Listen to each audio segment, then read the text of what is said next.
Amados irmãos, abram a palavra de Deus, por favor, em 2 Coríntios, segunda carta de Paulo aos Coríntios, no capítulo 4, nós vamos ler 18 versículos.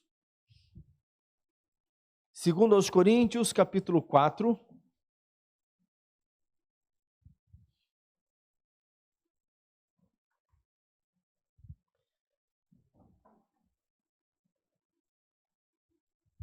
Quero falar hoje sobre motivos para nós não desfalecermos na nossa jornada de fé.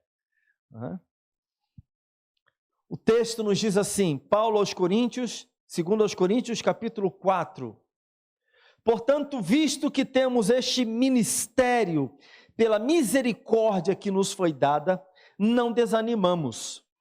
Antes, renunciamos aos procedimentos secretos e vergonhosos.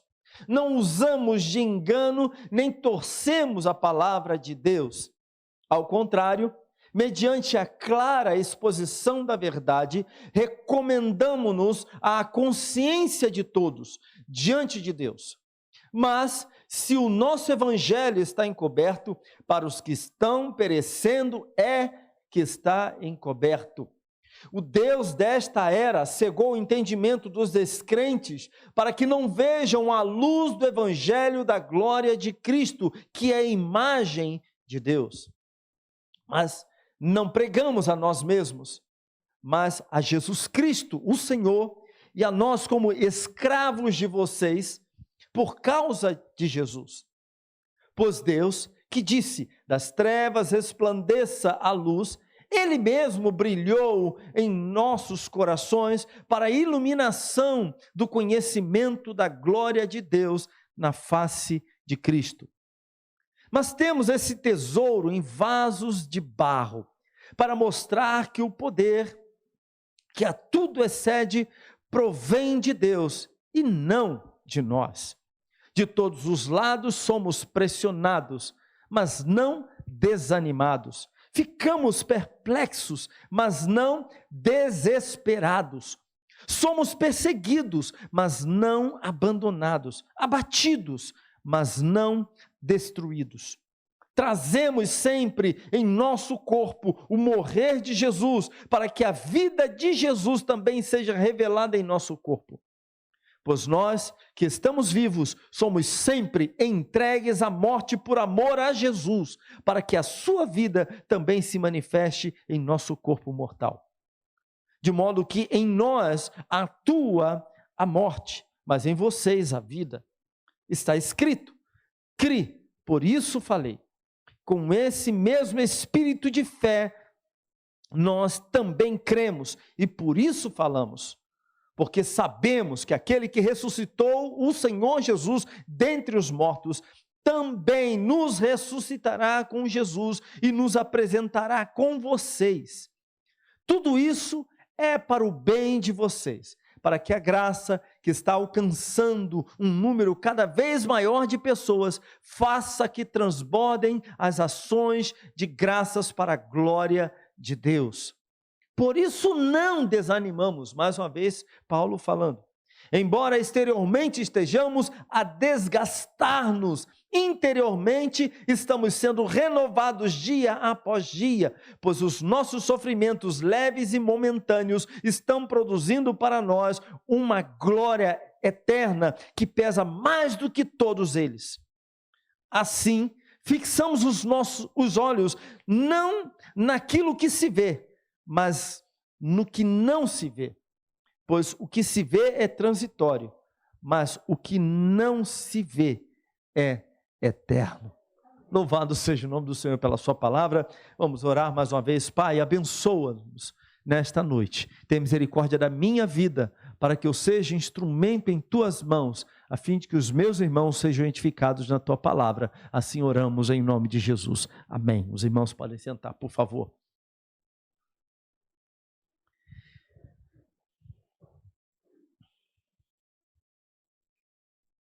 Você já ficou cansado da obra de Deus, cansado desse trabalho que é o ministério evangélico? ministério cristão?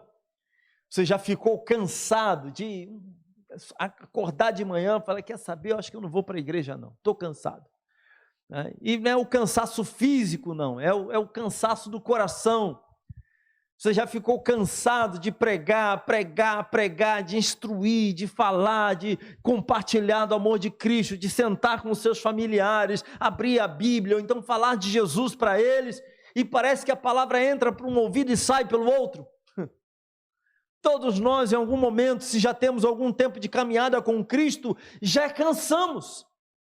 Cansamos de compartilhar a fé, de falar do amor de Cristo com pessoas que nós amamos, pessoas da nossa família, de instruirmos nos caminhos do Senhor, mas parece que aquilo que nós falamos não tem valor algum, não tem peso algum, não tem importância alguma, e essas coisas às vezes nos cansam.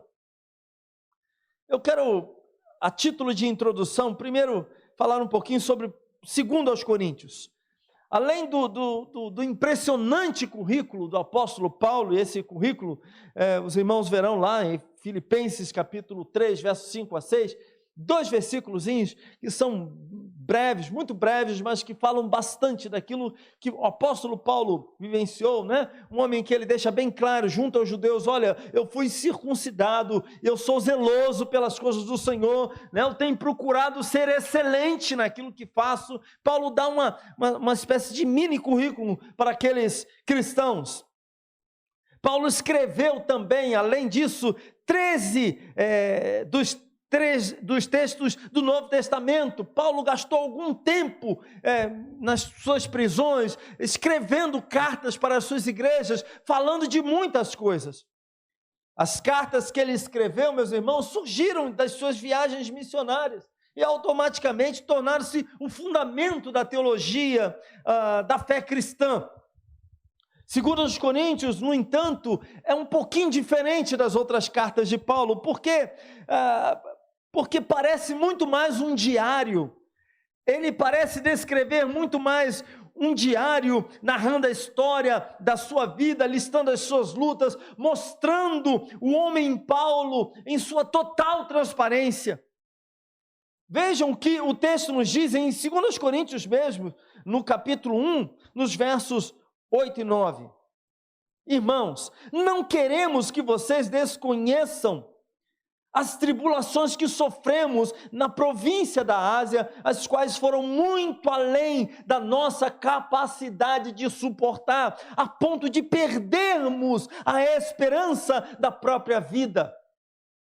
De fato, já tínhamos sobre nós a sentença de morte, para que não confiássemos em nós mesmos, mas em Deus, que ressuscita os mortos. Isso é um pouquinho do que Paulo experimentou e tantos outros apóstolos experimentaram, cristãos experimentaram. Olhe para a história da igreja, os irmãos verão isso. Mas o fato é que o apóstolo Paulo registrava as suas histórias e muitas delas eram pesadas. Lutas terríveis, problemas que ele enfrentava, pessoas que se levantavam contra ele, religiosos, pessoas que estavam no templo, servindo a Deus, cultuando ao Senhor, e que se levantavam contra a vida do apóstolo Paulo. João Calvino, meus irmãos, João Calvino argumenta que alguns ímpios continuavam irredutíveis em não reconhecer a autoridade de Paulo, e persistiam na obstinação de atacar o apóstolo. Também o que nós vemos é que a autoridade do ofício de Paulo, assim como também a sua boa-fé, parecem que ainda eram questionadas pelos crentes de Corinto, e quando nós lemos 1 Coríntios, 2 Coríntios, nós vemos isso. Aliás, muitos crentes questionavam a autoridade de Paulo, porque pensavam, bom, esse sujeito, ele perseguiu a igreja, ele pintou e bordou, e agora ele está entre nós, assumindo posição de liderança, como assim? Paulo, portanto, decide apresentar as suas credenciais, as credenciais do seu apostolado, a partir de uma descrição de sua vida enquanto apóstolo de Cristo aos gentios. E por isso que, segundo aos Coríntios, é a carta mais pessoal do apóstolo. Uma espécie de, que a gente pode chamar de tomografia das feridas do apóstolo, em consequência de sua fidelidade, da maneira como ele andava, da sua fé, da pregação do evangelho, do quanto ele valorizava a pregação do evangelho e se atinha a pregação do evangelho. O que nós vemos aqui em 2 Coríntios é um desabafo pessoal. O apóstolo Paulo está debaixo de tribulação, de angústia, de dor. As pessoas olhavam para ele com descrédito. E apesar de toda a sua fidelidade ao Senhor, da sua submissão integral a Cristo Jesus, os homens olhavam para Paulo, os crentes olhavam para Paulo e não tratavam ele com, digamos assim, com a dignidade merecida, com o respeito merecido. Agora, nós em relação aos 2 Coríntios, porque primeiro falamos aqui sobre 2 Coríntios e envolvemos aqui a vida de Paulo, o ministério do apóstolo Paulo, mas nós em relação a esta carta, Paulo, meus irmãos, nos permite constatar que mesmo os homens e mulheres de Deus, que são fiéis ao Senhor, que carregam, digamos assim, os mais belos ministérios cristãos, pessoas envolvidas com a obra do Senhor, pessoas dedicadas à obra de Deus, que recebem os cuidados especiais do Senhor, que podem dizer isso: olha, Deus tem tratado da minha vida, Deus tem me abençoado, Deus tem conduzido a minha vida, Deus tem conduzido a minha história. Eu sei disso, eu sou testemunha disso. Quando eu olho para o meu passado, quando eu olho para a minha vida, eu percebo a mão de Deus. Aliás, pessoas vão dizer isso desses crentes. Mas até mesmo esses crentes sofrem com os embates desta vida. Não há nenhum crente que ande em fidelidade a Deus que não sofra com os embates desta vida. Olhe para um homem de Deus, para uma mulher de Deus que se destaca na sua fidelidade, no seu serviço ao Senhor, que serve a Deus de todo o coração, que coloca a sua vida diante de Deus e diz: Senhor, eis-me aqui, envia-me a mim, Senhor, usa a minha vida segundo a tua vontade. Conversa com essa pessoa e você verá marcas profundas, lutas, angústias, dores, frustrações, o cansaço por vezes. Você verá que essas pessoas estão marcadas profundamente pelo Evangelho, não apenas pela glória do Evangelho, mas pelo sofrimento de Cristo. Você verá as marcas de Cristo nesses corações. Isso fica muito claro no texto que nós lemos aqui no capítulo 4, do verso 1 ao verso 18, como nós veremos a seguir. Martinho Lutero, meus irmãos, lendo este capítulo, ele escreveu o seguinte na margem da sua Bíblia. Olha o que ele escreveu. Ele escreveu na Bíblia dele. Se eu tivesse que dizer às pessoas o quanto eu tenho sofrido no ministério do Evangelho cristão, ninguém creria em mim. Ele, quando leu esse capítulo, ele escreveu na margem da sua Bíblia exatamente isso. Se eu tivesse de escrever, de dizer às pessoas o quanto eu tenho sofrido no ministério, ninguém creria em mim. Para um homem desse, gastar um tempo para escrever isso na Bíblia, geralmente a gente escreve aquilo que está na alma, né? Não é assim? Na Bíblia você não sai fazendo anotação, qualquer anotação. De uma maneira geral, nós tratamos a palavra de Deus com certo respeito. Você não escreve qualquer coisa. O que você faz são comentários do texto, daquilo que se destaca para você. Eu me lembro, as Bíblias da minha mãe sempre foram assim, com muitas anotações, né? Com glória a Deus, aleluia, a fidelidade do Senhor, o amor de Deus. Eu lembro de frases assim, que ela escrevia na sua Bíblia, até hoje ela ainda faz isso, de textos que tocavam no seu coração, ela pegava um lápis e escrevia ali.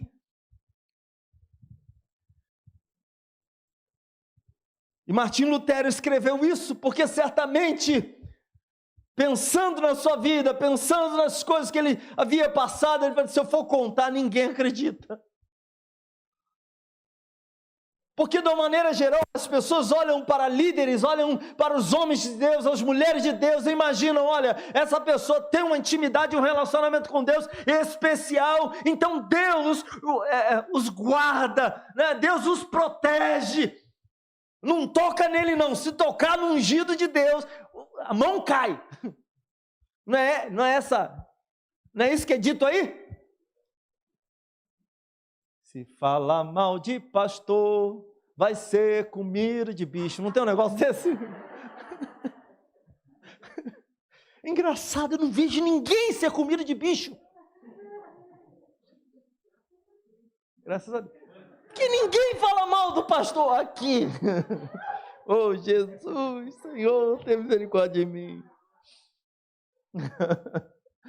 Mas tem um hino no Corinthians: se fala mal de pastor, tem um negócio, né? Tem uma batida no pé. O Renato, que é baterista, tem um gingado melhor, né? Você já dançou forró, não foi? No seu passado? Me engana, rapaz. Mas, meus irmãos, quantos de nós já não... quantos nunca sofreram ao tentar compartilhar a mensagem do Evangelho, especialmente com aqueles que mais amam ou mais têm entrada, parentes, amigos? Quantos de nós nunca pagaram caro ao tentar andar em fidelidade? Você paga caro por isso. Resolva ser fiel ao Senhor e você vai ter um preço alto para pagar.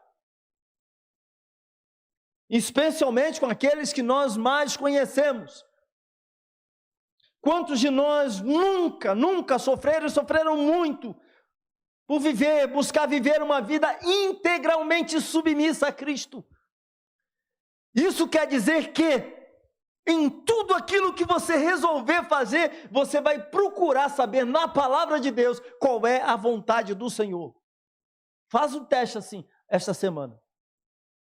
Para cada palavra que sair da sua boca, para cada pensamento que passar, para cada atitude que você resolver tomar, procure saber qual é a vontade de Deus. Os irmãos verão o preço que terão que pagar. O quanto será difícil. Meu objetivo hoje aqui, meus irmãos, é trazer encorajamento e sabedoria divina para aqueles que sofrem ao tentar viver uma vida cristã. E todos nós, todos aqueles que procuram viver uma vida segundo a vontade de Deus, enfrentarão isso. Na nossa versão, Paulo está falando aqui de desânimo, de luta, de angústia, quando ele vai dizer: de todos os lados somos pressionados. Paulo não está falando de todos os lados vocês são pressionados, não, ele está falando dele mesmo, ele está se incluindo. De todos os lados somos pressionados, mas não desanimados, ficamos perplexos, mas não desesperados, somos perseguidos, mas não abandonados, abatidos, mas não destruídos. E ele vai dizer no verso 10, trazemos sempre em nosso corpo, o morrer de Jesus, para que a vida de Jesus também seja revelada em nosso corpo. O que significa desfalecer?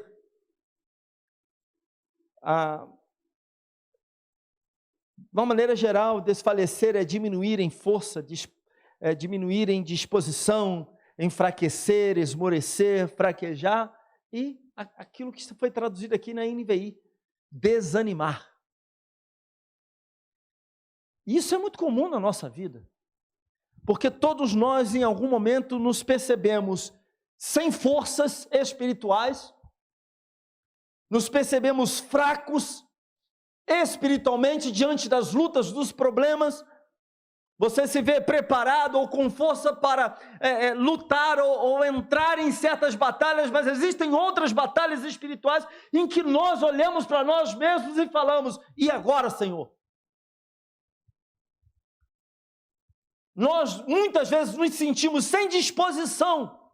Tem dias que você acorda assim, né? Tem dias que você tem disposição, você levanta de manhã, primeira coisa que você faz, vai na cozinha, coloca o café para passar, daqui a pouco você olha para a sala, vou arrumar, pega a vassoura, começa a varrer, vai lá, lava aquela louça que for do dia anterior, lava tudo.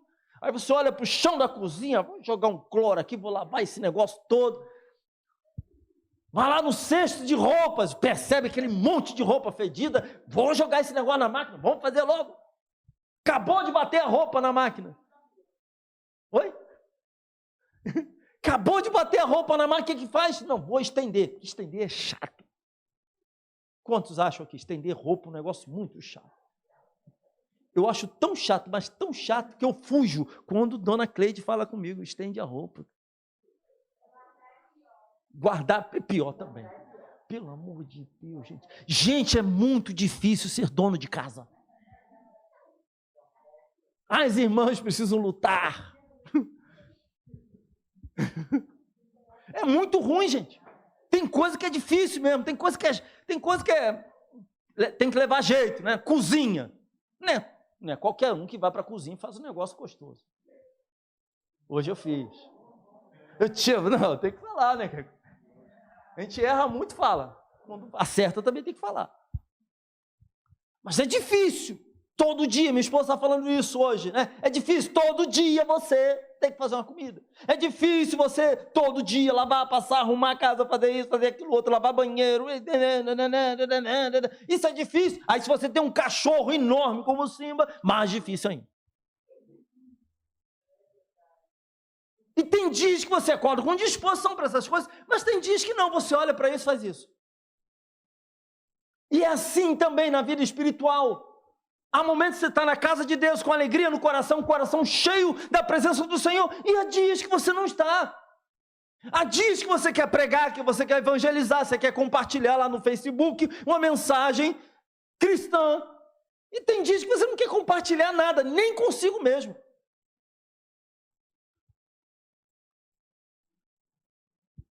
Assim é a nossa vida, meus irmãos. Agora, o que fazer para não desfalecermos? O que fazer? Paulo, aqui nas entrelinhas, parece dizer que ele mesmo quase desfaleceu. O que nós vemos no texto do capítulo 4, verso 1 ao verso 18, é que o apóstolo Paulo, junto com tantos outros irmãos, já haviam enfrentado muitas tribulações, muitas angústias, e que algumas dessas coisas balançaram bastante com ele. Aliás, no capítulo 1, conforme nós lemos, Paulo, no verso 8 e 9, nos versos 8 e 9, Paulo fala das dificuldades, e que ele chega a dizer o seguinte: olha, eu quase morri. Eu estava dando certo minha morte. Já ia ligar, fazer um plano funerário, né, aquela coisa toda. Me adiantar nesse negócio, ligar para a família: olha, foi um prazer, né? Gostei muito, eu amo você, quando eu parti, né, aquela coisa toda. O que teria feito Paulo desfalecer a ponto de querer parar, ao invés de continuar? Quais são os maiores inimigos que nós temos na nossa jornada de fé, meus irmãos? Eu quero listar aqui inicialmente, três inimigos que estão implícitos neste texto. A primeira coisa que nós vemos aqui, é que me parece que Paulo, há uma condição espiritual daqueles que cercam o apóstolo. Vamos voltar para o nosso contexto. Paulo está falando que ele é um apóstolo, que ele é um servo do Senhor, um homem de Deus, está trabalhando, está na obra de Deus, envolvido com as coisas de Deus, e tem muita gente no meio desse processo aí, ele encontra dificuldades, o ministério dele não é aceito assim, com facilidade, pelo contrário, tem gente se levantando contra ele. Ele fala de lutas, de pressão, ele fala que ficou desanimado, ele foi pressionado, mas não desanimado, foi perseguido, mas não foi abandonado, né, pelo Senhor. Ele se sentiu abatido, mas não se viu destruído, porque evidentemente a graça de Deus estava atuando na sua vida, o que então que nos leva a pensar, meus irmãos, é que ele estava cercado. A condição espiritual daqueles que cercavam o apóstolo Paulo. E no verso 3 ele diz: mas se o nosso evangelho está encoberto, para os que estão perecendo é que está encoberto. Ou seja, tem gente que não conhece a Cristo e que ele está pregando para essas pessoas, e essas pessoas aí não estão entendendo essa mensagem do evangelho. No capítulo 3, nos versos 14 a 16, Paulo fala um pouquinho dessa característica, de algumas dessas características dessas pessoas. 14 a 16, capítulo 3. Na verdade, a mente deles se fechou, pois até hoje o mesmo véu permanece quando é lida a antiga lei. Não foi retirado, porque é somente em Cristo que ele é removido. De fato, até o dia de hoje, quando Moisés é lido, um véu cobre os seus corações. Mas quando alguém se converte ao Senhor, o véu é retirado. Paulo está falando que esses judeus, que muitos que estão andando no meio do povo de Deus, que até entram nas sinagogas, estão no meio de todo mundo lá, essa gente, na verdade, está com véu. Mensagem é pregada, o evangelho é anunciado, mas não entrou no coração deles. E somente em Cristo Jesus esse véu é removido. Evangelho de João, capítulo 3, versos 18 a 19. Quem nele crê não é condenado, mas quem não crê já está condenado, por não crer no nome do Filho unigênito de Deus. Este é o julgamento. A luz veio ao mundo, mas os homens amaram as trevas e não a luz, porque as suas obras eram más. Estão falando de pessoas que amam as trevas. Em 1 Coríntios capítulo 2, verso 14, aqui na revista atualizada, diz assim: ora, o homem natural não aceita as coisas do Espírito de Deus, porque lhes são loucura, e não pode entendê-las, porque elas se discernem espiritualmente. Ele não aceita, porque ele ouve alguém pregar o evangelho e fala: isso é doideira. Não, isso não se encaixa na minha lógica. Mas como é assim? Por que Jesus? Eu, pecador? Isso tudo é loucura para ele. Ele diz: olha, não, eu não acredito na Bíblia, eu não acredito na palavra de Deus. Mas eles não podem entender. Por quê? Porque essas coisas são discernidas espiritualmente. Apenas o homem espiritual discerne as coisas espirituais. Mas o segundo inimigo que nós temos na nossa jornada de fé, meus irmãos, é a influência direta do Deus desta era. O que nós vemos aqui no capítulo 4, verso 4, o Deus desta era cegou o entendimento dos descrentes para que não vejam a luz do evangelho e da glória de Cristo, que é a imagem de Deus. Mas o terceiro inimigo que nós encontramos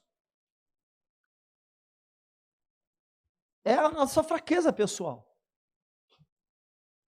Porque todos nós somos fracos. Deus nos capacita, o Espírito Santo de Deus opera em nós, nós recebemos o poder do alto, é verdade. Mas nós somos barro, vasos de barro. Quebramos, rachamos. Não podemos ser manuseados de qualquer maneira. Não podemos ser submetidos a qualquer temperatura. Somos vasos de barro. Somos comuns. Então nós precisamos entender isso. A nossa fraqueza pessoal é para nós também um inimigo. É para nós também um problema. É algo que nós precisamos estar atentos. Nós não podemos desconsiderar a nossa fraqueza.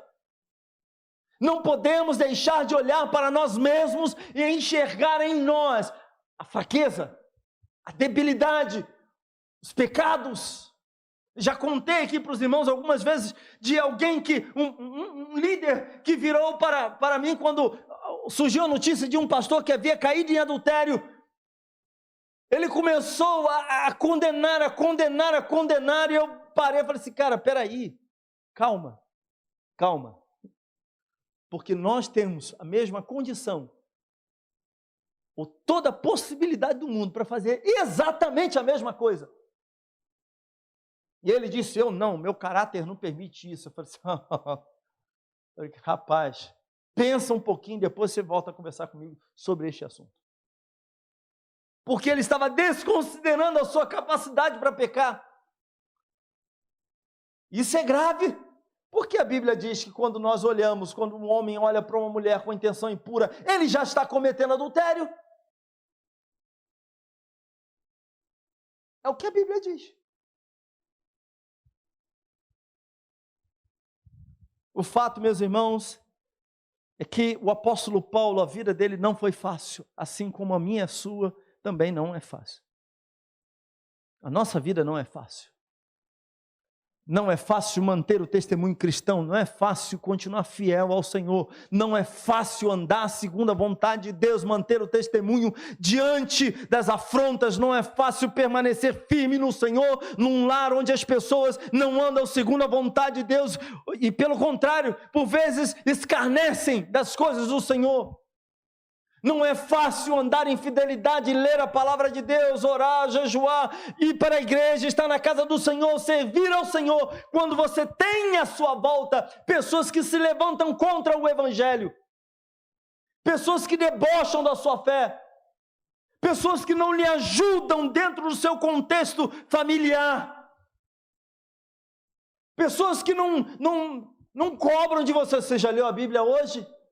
É bom isso, né?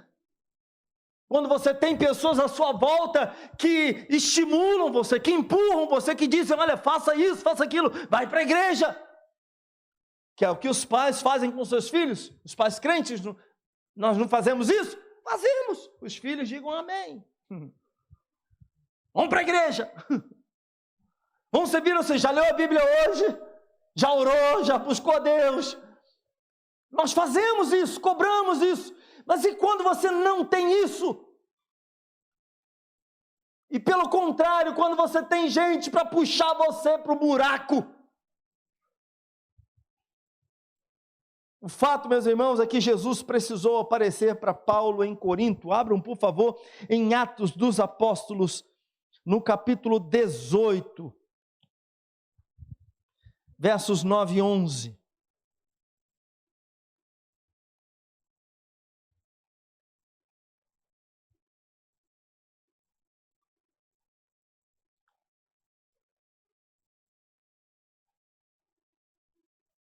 Certa noite, o Senhor falou a Paulo em visão: não tenha medo, continue falando e não fique calado, pois estou com você e ninguém vai lhe fazer mal ou feri-lo, porque tenho muita gente nesta cidade. Verso 11, assim Paulo ficou ali durante 1 ano e meio, ensinando-lhes a palavra de Deus. O Senhor aparecendo a Paulo e aparecendo com o propósito de encorajá-lo. Meus irmãos, quem é que precisa ser encorajado? Quem está se desanimando? Quem está olhando para o tamanho da luta, da adversidade, do problema, e está ficando amedrontado, desanimado, desfalecendo. Fala assim, puxa vida, está difícil esse negócio. Aqui no nosso trabalho, aqui na igreja da Tijuca, eu perdi as contas de quantas vezes eu fiquei em casa, meu Deus, e agora, Senhor, e agora? Pai amado, me ajuda, Senhor, abençoa a igreja, Senhor, abençoa o povo, Deus, abençoa, abençoa, abençoa. E eu precisei da graça de Deus, a visitação do Senhor, mergulhar nas Escrituras, na oração, para no domingo chegar aqui na igreja e pregar com alegria, com louvor a Deus.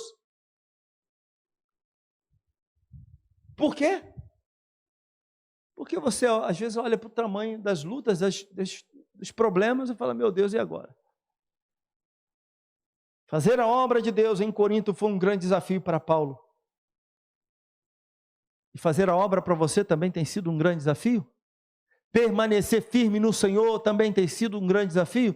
Certamente que sim. Agora, como não desfalecermos, meus irmãos? Esta é a pergunta. O fato é que há muito mais razões para não desfalecermos a ponto de pararmos do que o inverso. Porque há momentos que você se sente desanimado, mas você continua caminhando, não é assim? Está desanimado, mas está na igreja. Renato está desanimado. Não agora. Mas Renato está desanimado, mas ele veio para a casa do Senhor para tocar. Ele tem um compromisso com Deus, não é com o pastor, é com Deus.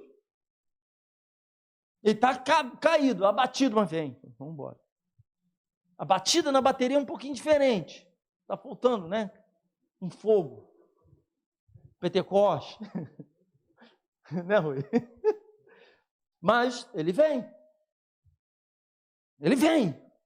Está desanimado, mas prega. Fala do amor de Jesus. Está na praça ali, viu uma pessoa lá. Deixa eu falar para você de um negócio. Fala de Cristo. Continua fazendo as coisas do Senhor, apesar de estar desanimado. Mas há momentos da vida da gente que a gente desanima e começa a tirar o pé do acelerador também. Quer parar de fazer as coisas que recebeu de Deus para fazer. Como pastor, eu já ouvi muitas vezes pessoas falam, pastor, eu vou dar um tempo, sabe? Parar de fazer a obra, parar lá com a escolinha, estou precisando dar um tempo. Para com esse negócio de dar tempo, gente. Isso é coisa de adolescente. Quando começa a namorar, aí a coisa está dando uma rusgazinha, vamos dar um tempo. Já viu? Dá tempo. Que dá tempo, gente. Continua, não é que está difícil? Continua, vai orar, vai buscar Deus.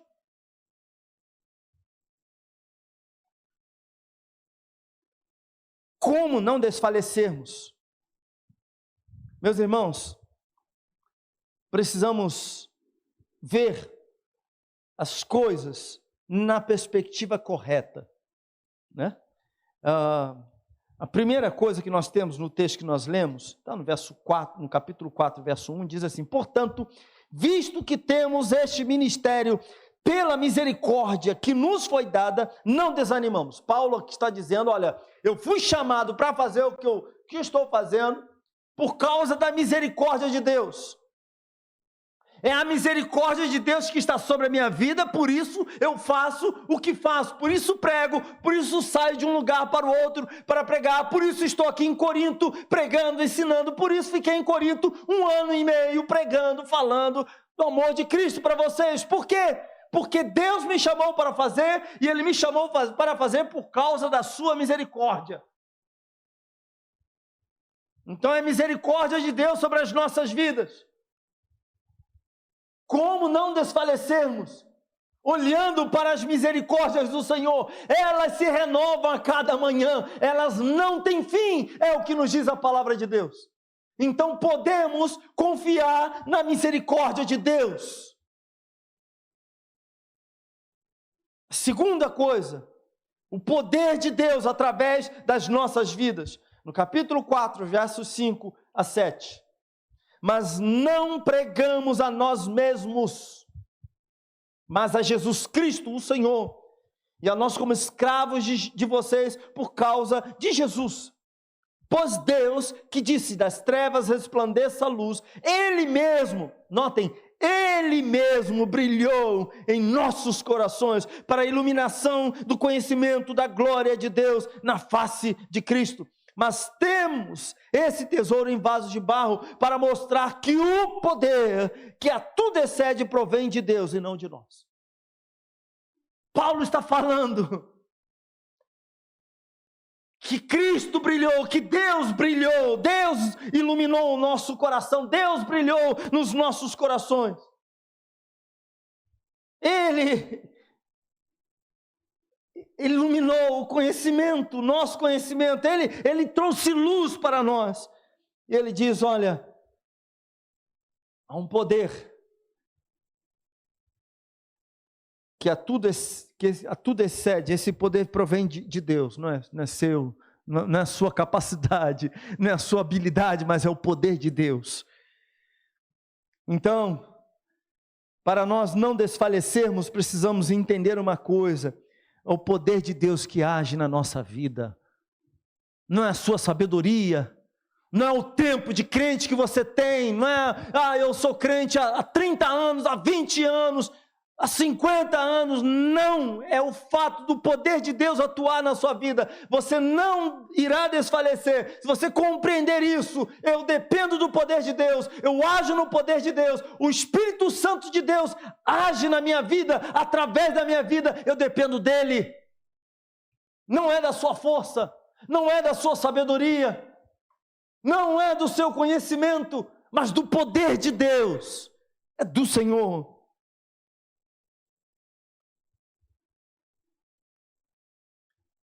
Terceira coisa, a glória de Deus refletida nas nossas vidas. Essa é uma outra razão para nós não desfalecermos. Versos 11 a 16. Pois nós que estamos vivos somos sempre entregues à morte por amor a Jesus, para que a vida também se manifeste em nosso corpo mortal, de modo que em nós a tua morte, mas em vocês a vida. Está escrito, criei, por isso falei. Como esse mesmo espírito de fé, nós também cremos e por isso falamos, porque sabemos que aquele que ressuscitou a Jesus Cristo dentre os mortos também nos ressuscitará com Jesus e nos apresentará com vocês. Tudo isso é para o bem de vocês, para que a graça que está alcançando um número cada vez maior de pessoas faça que transborde as ações de graças para a glória de Deus. Por isso não desanimamos. Embora exteriormente estejamos a desgastar-nos, interiormente estamos sendo renovados dia após dia. É o Senhor na nossa vida. É o Senhor na nossa vida. E nos versos 17 e 18 diz-nos, pois os nossos sofrimentos leves e momentâneos estão produzindo para nós uma glória eterna, que pesa mais do que todos eles, ou seja, todos esses sofrimentos. Assim, fixamos os nossos olhos, não naquilo que se vê, mas no que não se vê, pois o que se vê é transitório, mas o que não se vê é eterno. Paulo está falando da recompensa que ele terá, que ele tem, por fazer a vontade de Deus. É a recompensa na sua vida. Meus irmãos, não podemos desfalecer, não devemos desfalecer. É certo que se você decidir viver com fidelidade a Deus, em amor ao Senhor, andando na verdade, você vai pagar um alto preço. E que preço você tem pago hoje? Paulo pagou um preço, nós também pagaremos. Mas nós podemos continuar essa jornada, olhando para a misericórdia do Senhor na nossa vida. Aquilo que nós fazemos por causa da misericórdia de Deus. Olhando, entendendo que é o poder de Deus na nossa vida, não é o nosso poder, não é a nossa capacidade. E compreendendo que há uma recompensa para nós que não desfalecermos, para aqueles que não desfalecerem. Romanos capítulo 8, encerrando, no verso 18, Paulo diz o seguinte: porque para mim tenho por certo que os sofrimentos do tempo presente não podem ser comparados com a glória a ser revelada em nós. Está difícil? Está complicado essa jornada? Está bem complicada essa jornada? Pare e pense. O que você está sofrendo aqui não tem como ser comparado com aquilo que o Senhor tem separado para você. Vale a pena, continue. Você olha para os problemas aqui e os compreende como enormes, pesados demais. Olha, o peso disso não se compara com o peso da glória de Deus na sua vida. Nada que venhamos enfrentar aqui neste mundo se compara com aquilo que o Senhor tem separado para nós. E é com base nisso que nós olhamos para a vida dos apóstolos, dos discípulos.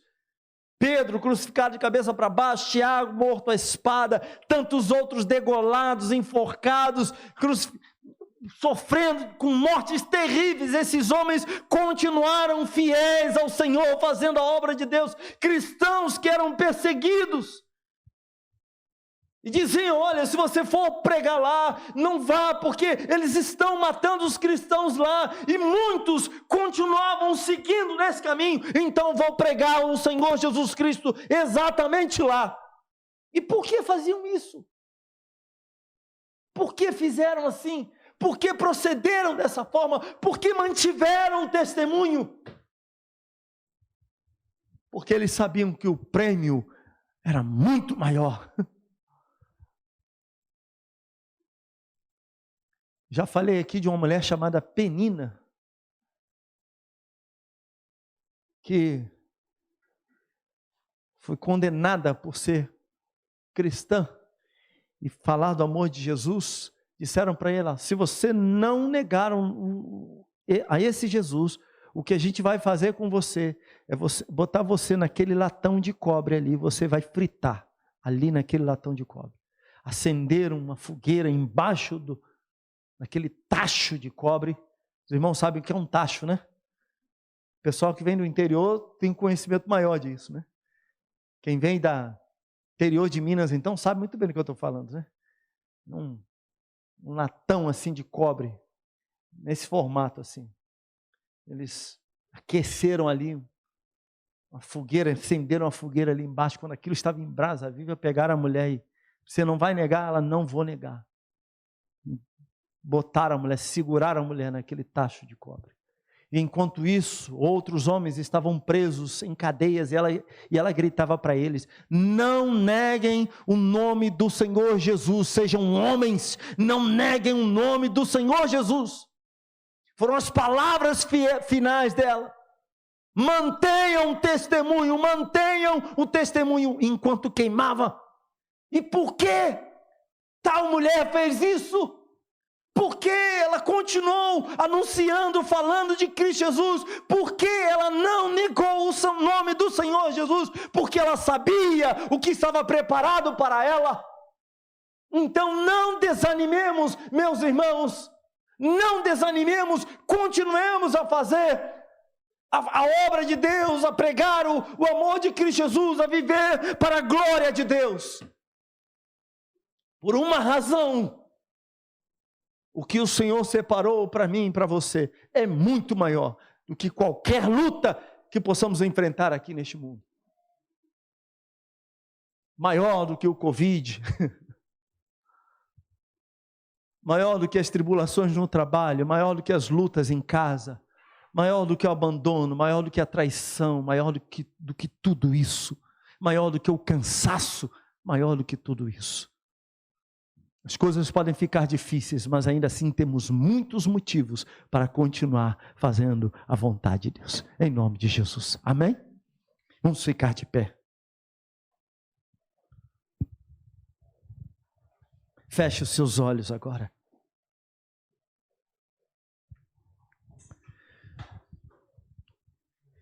Eu peço que neste momento você coloque a mão sobre o seu coração.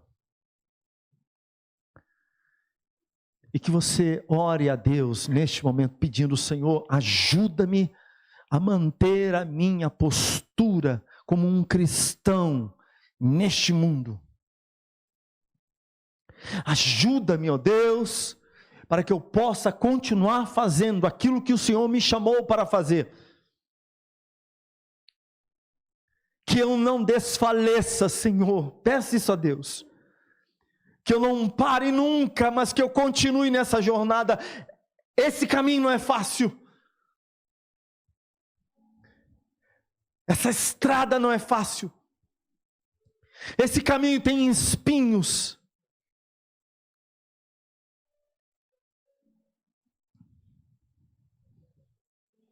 Há muitas pedras neste caminho. Trilhá-lo implica em dores, em angústias, por vezes em muito sofrimento.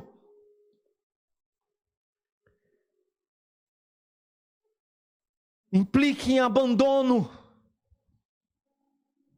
Amigos virarão as costas, familiares se distanciarão, porque você se mantém fiel ao Senhor.